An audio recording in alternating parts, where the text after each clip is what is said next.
Hey, English learners, welcome back to the Open English podcast. If you're looking for a warm space to grow your English while learning real life skills, you found it. Welcome to the Open English podcast. My name is Mira. And I'm Liam. Thank you for choosing to spend this time with us today. Maybe you're walking in the park right now, or maybe you're sitting by the window thinking about all the times you said yes when you really wanted to say no. Oh, that feeling is so universal. Today we're diving into something that so many of us struggle with, the power of saying no without feeling guilty. This is one of those topics that sounds simple but touches something deep inside us. Because saying no isn't just about words, it's about respecting yourself, protecting your energy, and setting healthy boundaries. And if you've ever felt guilty after saying no to someone, or if you've said yes and then regretted it immediately, this episode is definitely for you. Before we begin this conversation, we'd love to ask for a small favor. If this podcast helps you learn English in a meaningful way, please take a second to hit the like button and subscribe to our channel. And here's something special we want to invite you to do. In the comments below, share one sentence using this template. I'm, your name, from, your country, and one time I struggled to say no was when... Maybe you'll write, I'm Paolo from Italy, and one time I struggled to say no was when my colleague asked me to work on the weekend. Or perhaps, I'm Aisha from Morocco, and one time I struggled to say no was when my family expected me to attend every gathering.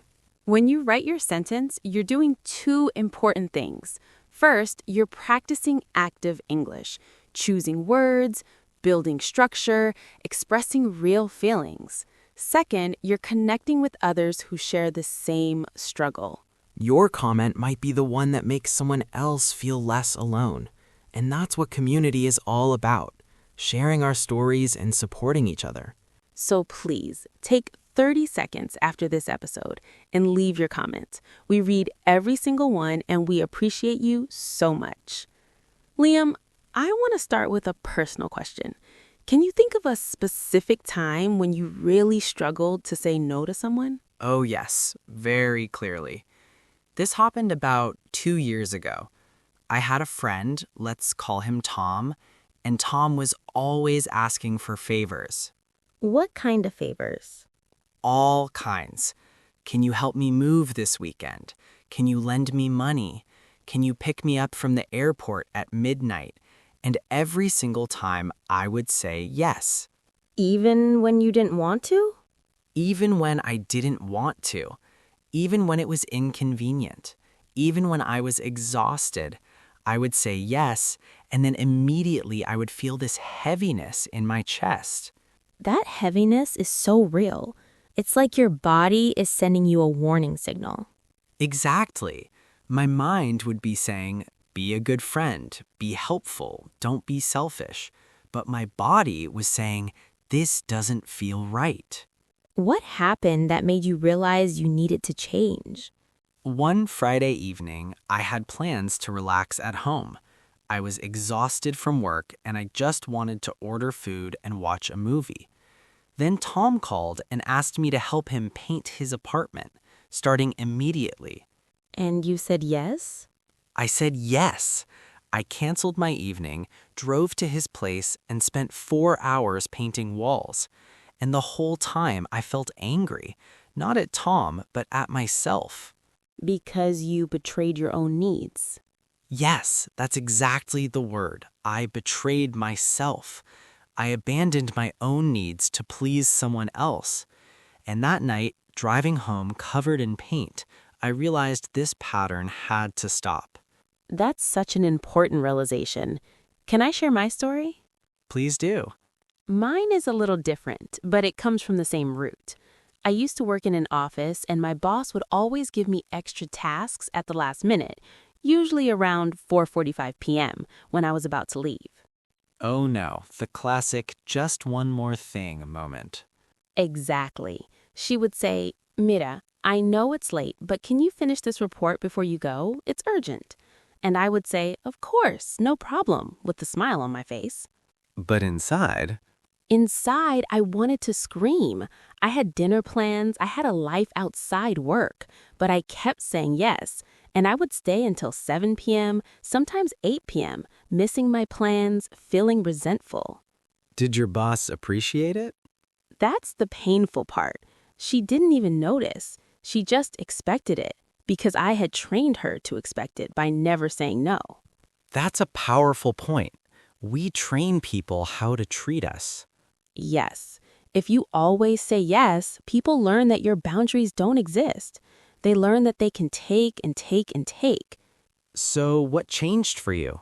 One evening, I was driving home at 9 p.m. after another urgent task, and I was crying, not just tired crying, deep soul-level crying, and I realized I was living for everyone except myself. That must have been painful to see. It was, but it was also the wake-up call I needed. I decided that night that I was going to learn how to say no without drowning in guilt. And was it easy? Not at all. The first time I said no to my boss, my hands were shaking, my voice was shaking. I felt like I was doing something wrong. What did you say? She asked me to stay late, and I said, I understand this is important, but I have a commitment this evening that I can't change. I can work on this first thing tomorrow morning. How did she react?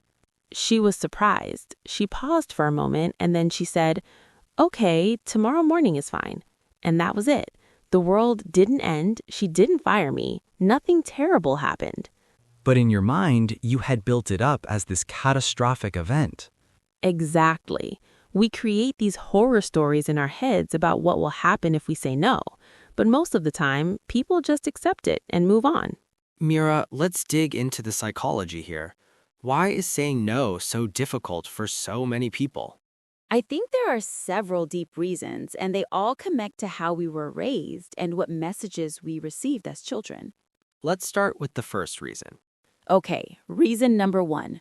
We were taught that saying no is selfish or rude.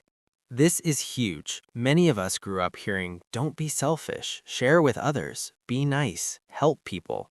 And those are good values. The problem is when they become twisted, when we learn that our needs don't matter, that other people's needs always come first.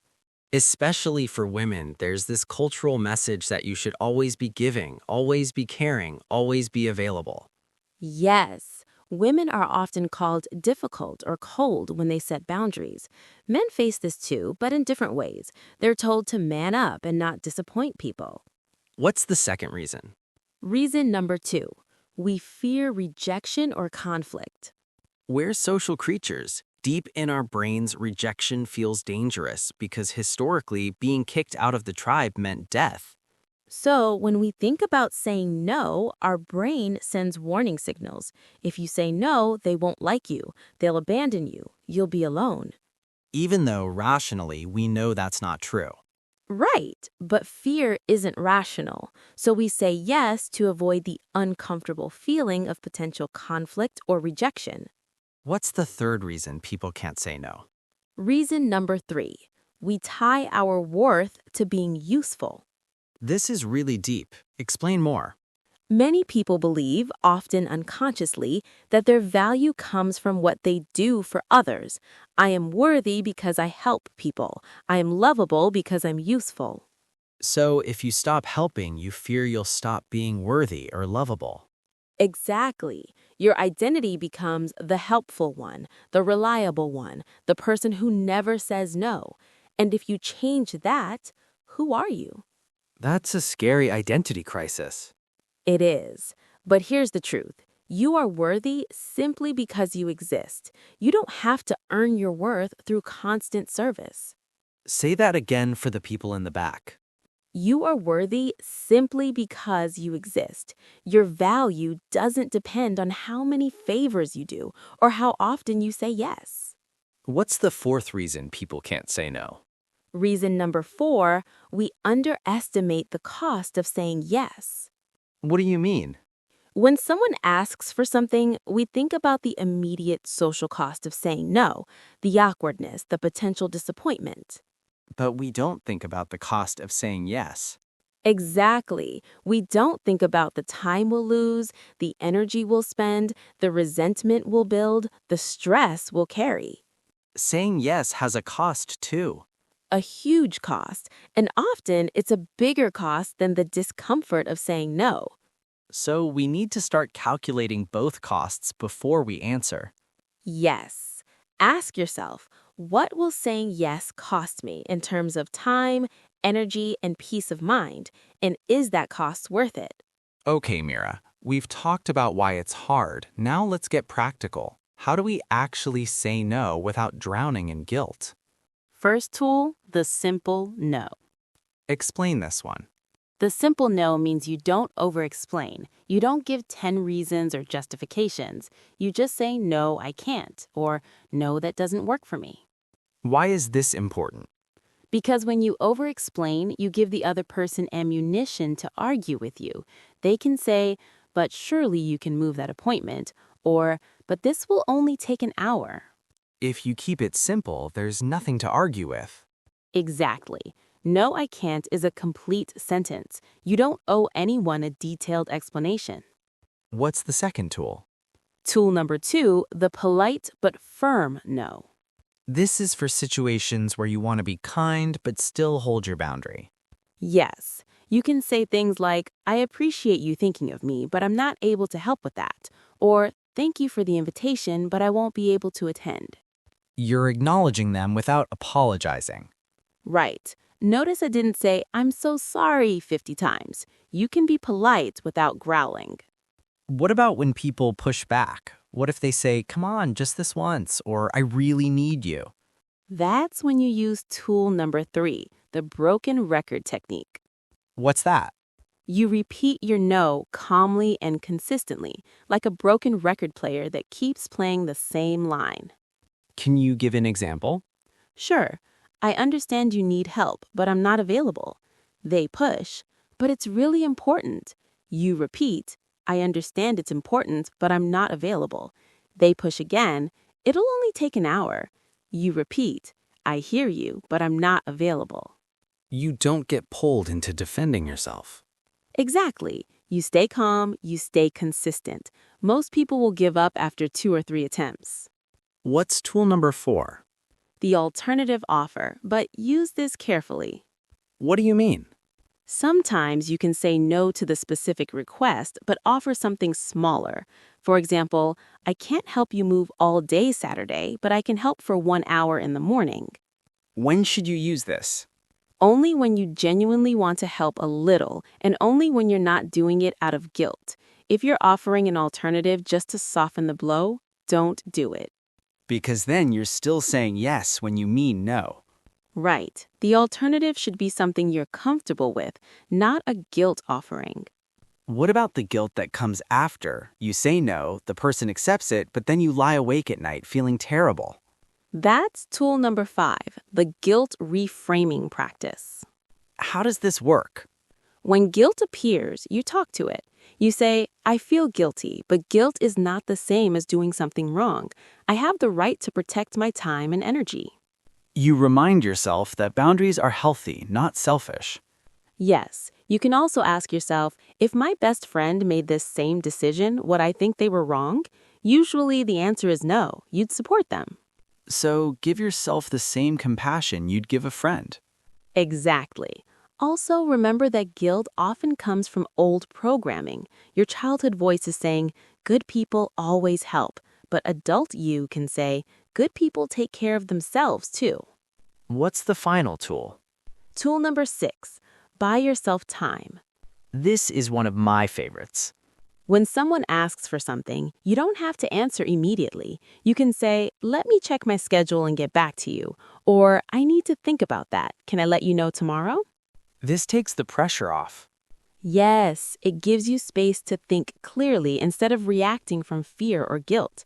And often, when you have time to think, the answer becomes clear. And if they push for an immediate answer? Anyone who won't let you take time to think is probably not respecting your boundaries anyway. That's a red flag. All right, friends, it's time for the Calm Word Tour. Let's slow down together and review the key vocabulary from today's conversation. If you have a notebook, feel free to write these down, or simply listen and let the words settle gently into your memory. First word, boundaries. These are the limits you set to protect your time, energy, and well-being. Example, I'm learning to set healthy boundaries at work. Next, guilt. The uncomfortable feeling that you've done something wrong. Example, I felt guilt after saying no, even though I had every right to. Resentment. Bitter anger that builds up when you feel taken advantage of or ignored. Example, I said yes so many times that I started feeling resentment toward my friends. Over-explain. To give too many reasons or justifications for a simple decision. Example, I used to over-explain every time I said no, which made people argue with me. Polite but firm.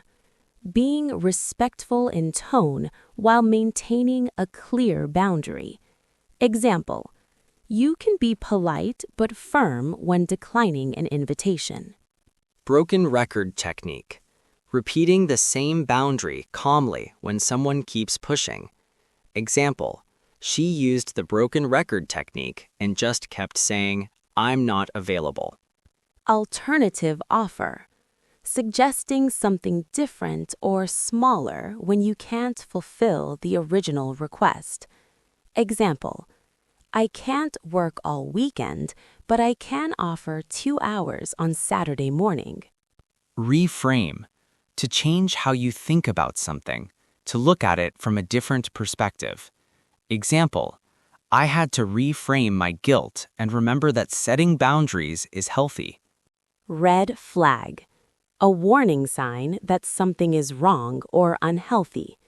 Example, when someone won't accept your no, that's a red flag. Last one, self-betrayal. Abandoning your own needs or values to please others. Example, every time I said yes when I meant no, I committed an act of self-betrayal. Beautiful. Those are your key words for this episode. Well, friends, we've reached the end of our conversation about the power of saying no without guilt. I hope you're leaving this episode with a little more courage and a little less guilt about protecting your own time and energy. Remember, saying no to others is often saying yes to yourself. When you decline something that doesn't serve you, you create space for things that do. Your time is valuable, your energy is precious, your peace of mind matters. You don't have to justify these things or earn the right to protect them. If you've been saying yes out of guilt for years, it's okay to start small. Practice saying no in low-stakes situations first. A small favor from an acquaintance, an optional meeting, a social event you don't want to attend. Build your no muscle gradually. It gets easier with practice, I promise. And remember that people who truly care about you will respect your boundaries. The ones who don't, well, that tells you something important about the relationship. Before we go, please remember to like this episode and subscribe to the Open English podcast if you haven't already. Your support helps us create more cozy, meaningful content like this. And please share your story in the comments. Use the template we shared at the beginning. Your words matter, and they help create connection in our global community. This was the Open English podcast. I'm Mira. And I'm Liam.